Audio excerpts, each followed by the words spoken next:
Hey guys, welcome back to another video, and in this one I'm gonna go over a process you can use in order to convert uranium into Australium. Now if you're asking why Australium, then about 2 months back I made an RBMK reactor which used highly enriched Australium fuel rods, and that reactor performs decently well. So Australium is actually a very good fuel rod for RBMK reactors, and in this one you're gonna see how we can transform uranium into Australium.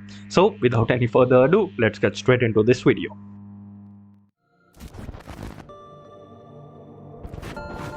The process starts by first obtaining medium enriched uranium fuel rods for a pressurized water reactor, and you can do this based on whatever things you have available on where you are in the game. I'm simply going to use a centrifuge to double the amount of uranium powder that we are going to get. Now with this uranium powder we can then go to a silex, or there are different ways of processing uranium. I have made a video on that, and in the silex this will be converted into two different things, uranium 238 and uranium 235.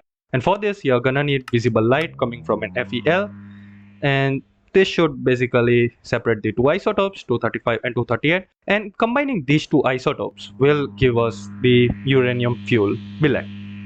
So here we will get like a way less amount of 235 compared to 238, and then in a crafting bench you can combine 5 of the uranium 238 with a single piece of uranium 235, and that will give us the uranium fuel billet. Two of these billets when combined with an insulator will give us the pressurized water reactor fuel rod, and in order to get the insulator there are many ways. However, I prefer the fiberglass method as it can be completely automated. So here's our medium enriched uranium fuel rod, and now it's time to make a pressurized water reactor to deplete this fuel rod. Now the one that I have made in this video is very inefficient. However, the medium enriched uranium fuel rod, they don't burn very hot. So you're either gonna need a lot of them or you're gonna need to change the design. However, in this video as I just need to make a point, that's why I'm making a simple pressurized water reactor which is just a long tall tower and covering the exits with reflectors, and finally the casings that should complete the pressurized water reactor.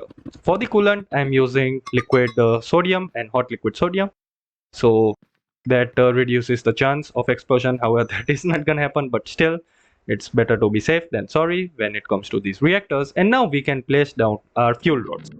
So even putting the maximum 32 fuel rods, the temperature isn't gonna go up by that much, and the depletion process is gonna be very slow.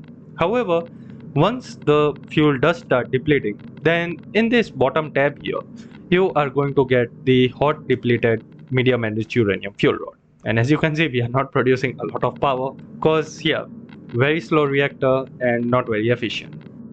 But once we get the hot fuel rods and with some patience, we can cool this down in a spent fuel pool drum. Now this of course needs to be surrounded by water. On the more sides the better, the faster the process is gonna be, and the hot fuel rod is just gonna go in.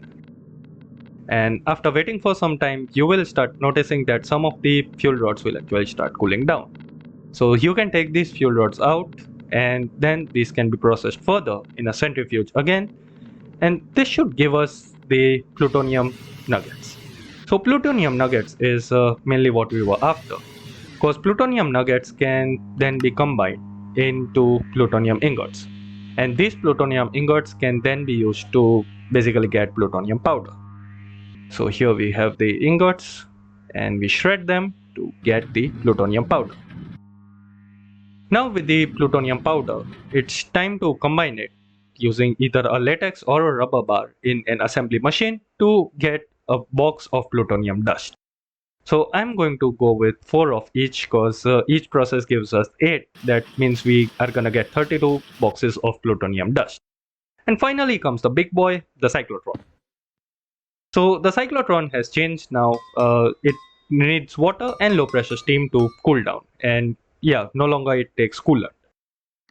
And in a cyclotron, once we supply it with water and power, now we can start processing the plutonium. So effectiveness upgrade with a speed upgrade, and then box of plutonium dust along with plutonium powder, and this should give us the Tennessine powder. Now the Tennessine powder, you are gonna need that in order to complete the second process. Also, each of these processes is gonna make antimatter, so make sure you have a magnetic barrel to store all of that antimatter. So with all of that Tennessine powder obtained, we combine that once again with the box of plutonium dust, and this final process will give us the Australium powder. So that is how you can make Australium powder from uranium fuel rods, or basically uranium ore if you are starting from the scratch. So the Australium powder can then once again be processed in a silex, and in the silex it is once again gonna get separated into its two isotopes, which will give us the highly enriched Australium and the low enriched Australium. Both of these are used to make the fuel rods, and there is no other better way to basically process this. So yeah, silex it is. And here we first get the greater Australium nugget, and the second process should give us the lesser Australium nugget. So yeah, you can basically turn these into billets, and these billets then in an RBMK rod, and the fuel rod can then be used to make a lot of power. The reactor that I made, if you haven't seen that video, basically I am going to link it here in the top right hand corner and also in the video description. It gave around 180 million HE per second when the fuel rod was running at its max capacity. So yeah, it's a good rod and the reactor works well. So I hope you guys enjoyed this video, you learned something from it. If you did, do smash that like button and subscribe for more content like this. See you guys next time. Till then, peace out and stay safe.